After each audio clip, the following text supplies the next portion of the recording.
Hello everyone, this is Justin from 2866 Robotics, and today I'm going to talk about println versus print.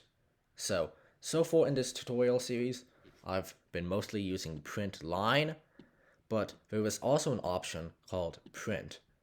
And the difference between these is that println adds a new line after printing, while print doesn't. The best way to show this is just through visualization.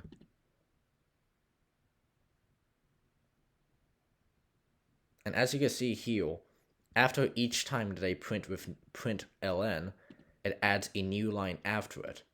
However, after printing 1, 2, 3, 4, 5 with print, there's no new line added after it, and therefore the next 1, 2, 3, 4, 5 is printed immediately afterwards.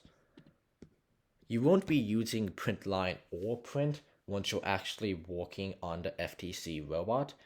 This is just for the actual computer terminal port. Once you're using the FTC robot, you will be using something else called telemetry, but we will talk to there once we get to that board.